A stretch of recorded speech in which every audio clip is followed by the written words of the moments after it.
പതിറ്റാണ്ടുകൾ പഴക്കമുള്ള ഇന്നും ഹൃദയത്തോട് ചേർത്ത് നിൽക്കുന്ന ചില ലിഖിതങ്ങളിലേക്കാണ്. അതായത് 4-ാം വയസ്സിൽ അക്ഷരം പഠിക്കാൻ ലഭിച്ച എഴുത്തോല 79-ാം വയസ്സിലും അത് സൂക്ഷിച്ചു വെച്ചിരിക്കുകയാണ് ഏഴംകുളം സ്വദേശിയായ SRC നായർ. 75 വർഷം പഴക്കമുള്ള ആശാൻ പള്ളിക്കൂടത്തിലെ എഴുത്തോലയിലെ അക്ഷരങ്ങളൊക്കെ ഇപ്പോഴും നല്ല വ്യക്തമായിട്ട് വായിക്കാൻ പറ്റും. അക്ഷരങ്ങളോടുള്ള ഒരു ഇഷ്ടം, അഭിനിവേശം, അതൊക്കെ ഒപ്പം മാതൃഭൂമി പത്രത്തിൻ്റെ വലിയൊരു ശേഖരവും SRC നായരുടെ പക്കലുണ്ട്.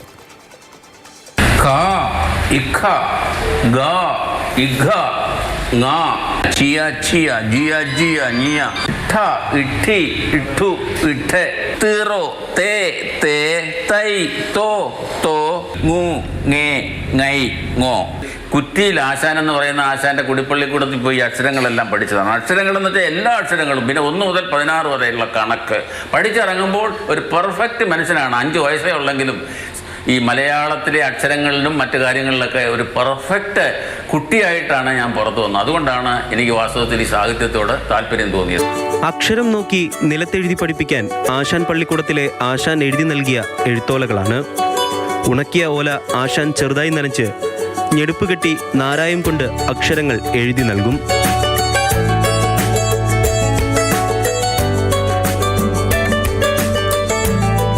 നിരത്തിയിട്ടേക്കാണ്. നമ്മളെ 2 സൈഡിലായിട്ട് ഇരുത്തിയിട്ട് ആശാൻ ആ ചൂരൽ വടി കൊണ്ട് മണ്ണിൽ അക്ഷരം നമുക്ക് കാണത്തക്കണം തിരിഞ്ഞിരുന്ന് എഴുതുന്നെങ്കിൽ അദ്ദേഹത്തിൻ്റെ നേരെയല്ല നമ്മുടെ നേരെ അക്ഷരം എഴുതിയിട്ട് ആ പാടിക്കൂടി ഇങ്ങനെ ചൂണ്ടുവിരൽ വെച്ച് എഴുതാൻ പറയും. നമ്മളിങ്ങനെ നിരന്തരം ആ ആശാൻ എഴുതി തന്ന ആ മണ്ണിലെ ആ പാടിൽ കൂടെ നമ്മുടെ ചൂണ്ടുവിരൽ വെച്ച് എഴുതി ഓരോ അക്ഷരം എഴുതുമ്പോഴും അത് പറയണം. ആ എന്നെഴുതുമ്പോൾ ആ എന്ന് പറയണം. പിന്നെ നമ്മൾ പിന്നെ എഴുതിയിട്ട് അപ്പം ഇതുപോലെയുള്ള കുട്ടികളുടെ ശബ്ദം ഈ ആശാൻ പഠിപ്പിക്കുന്ന സ്ഥലത്ത് നിന്ന് കേൾക്കാം. പുറത്തുകൂടെ റോഡിൽ കൂടെ പോകുമ്പോൾ കുട്ടികളൊക്കെ കേറാ ഖേറാ ഗേറാ ഗേറ ഒരാൾ പറയുന്നു. മലയാള ഭാഷയും മാതൃഭൂമിയും തമ്മിലുള്ള ബന്ധത്തിന് 1 നൂറ്റാണ്ടിൻ്റെ പഴക്കമുണ്ട്. വായനയും എഴുത്തിനെയും സ്നേഹിക്കുന്ന SRCക്ക് മാതൃഭൂമി പത്രത്തിൻ്റെ വലിയൊരു ശേഖരവുമുണ്ട്. 1971 എനിക്ക് മാതൃഭൂമി വിഷുപതിപ്പിക്കലൂടെ കവിതയ്ക്ക് സമ്മാനം കിട്ടിയത്. അന്ന് മുതലുള്ള മാതൃഭൂമി വാരികയല്ല ഞാൻ ഇവിടെ അല്ലാതെ സൂക്ഷിച്ചിരിക്കുന്നത്. നമ്മുടെ വേറൊരു വീടുണ്ട്, അവിടെ അലമാരിക്കകത്ത് വെച്ചിട്ടുണ്ട്. കുറേ പഴയതായി NV കൃഷ്ണവാര്യർ സാറിൻ്റെ അദ്ദേഹത്തിൻ്റെ മുതലുള്ള വീക്കിലി എല്ലാം ഞാനിവിടെ സൂക്ഷിച്ചു വെച്ചു. ചെറുപ്പത്തിൽ മാസികകളിലേക്ക് രചനകൾ അയച്ചിരുന്ന SRC നിലവിൽ 10 പുസ്തകങ്ങൾ രചിച്ച് പ്രസിദ്ധീകരിച്ചിട്ടുണ്ട്.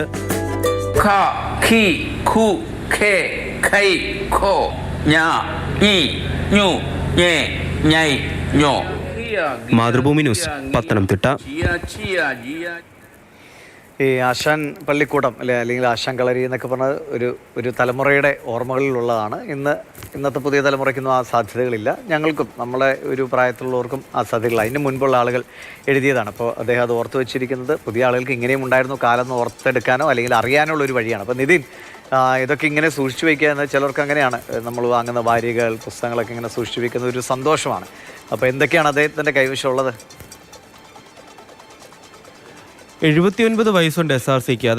അദ്ദേഹത്തിൻ്റെ ഒരു 4-ാമത്തെ വയസ്സിലാണ് അദ്ദേഹം ആശാൻ പള്ളിക്കൂടത്തിൽ എഴുത്തും വായനയും പഠിക്കാനായിട്ട് പോകുന്നത്. അപ്പോൾ ഏകദേശം 1951-52 കാലഘട്ടം. ആ കാലഘട്ടത്തിൽ അവർ പഠിച്ചിരുന്നത്, ആ തലമുറ പഠിച്ചിരുന്നത് ആശാൻ പള്ളിക്കൂടത്തിൽ പോയാണ് അക്ഷരങ്ങളും കാര്യങ്ങളും ഒക്കെ പഠിച്ചിരുന്നത്. അപ്പോൾ ഇന്നത്തെ നമ്മുടെ തലമുറയ്ക്ക് ഒരുപക്ഷെ ഈ ആശാൻ പള്ളിക്കൂടം എന്ന് പറയുമ്പോൾ അതിനെ പറ്റിയിട്ട് കേട്ടുപരിചയം മാത്രമേ ഉള്ളൂ, നമ്മൾ കണ്ടിട്ട് പോലും ഉണ്ടാവില്ല.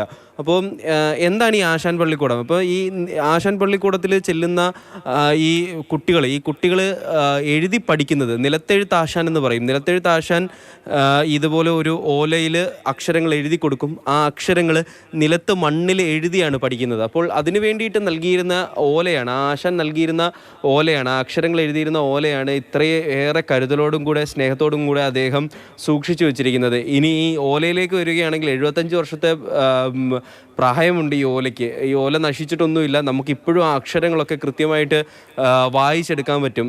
ഓല ഉണക്കി അതിൽ നാരായം കൊണ്ട് എഴുതി, അതിൻ്റെ മുകളിൽ നാരായം കൊണ്ട് എഴുതുമ്പോൾ വെളുത്ത കളറാണ് വരുന്നത്. അതിനെ പിന്നീട് ചാരമൊക്കെ ചേർത്ത് കറുപ്പ് കളറാക്കിയാണ് ഈ അക്ഷരങ്ങൾ പഠിക്കുന്നത്. ആ അക്ഷരങ്ങൾ എഴുതി വെച്ചിരിക്കുന്നത് തന്നെ കണ്ടാൽ ആ എന്ന അക്ഷരം എഴുതുകയാണെങ്കിൽ ആയുടെ എല്ലാ ഉച്ചാരണങ്ങളും പഠിച്ചതിന് ശേഷമാണ് അടുത്ത അക്ഷരത്തിലേക്ക് വരിക.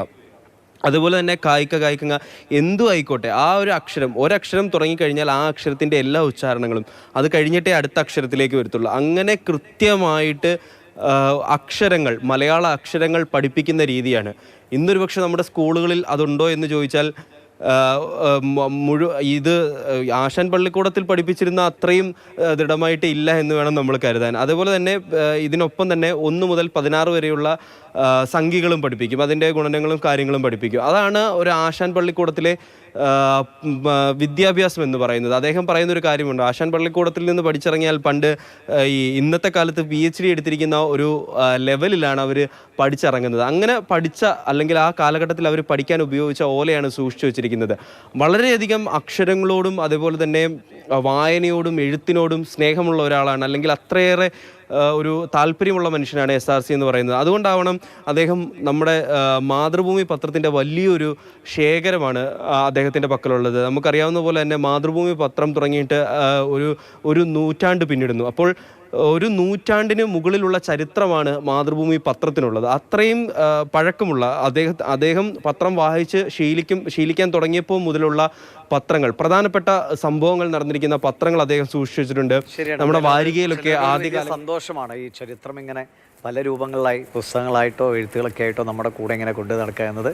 എന്തായാലും ആ എഴുത്തോല പുതിയ കുട്ടികൾക്ക് ഇങ്ങനെ ഒരു കാലം ഉണ്ടായിരുന്നു എന്ന് അറിയാനുള്ള ഏറ്റവും വലിയൊരു ഉപാധിയാണ്. അത് അങ്ങനെ കാത്തു സംരക്ഷിക്കുന്നതിന്, സൂക്ഷിക്കുന്നതിന് അദ്ദേഹത്തിനോട് നന്ദിയും പറയാം.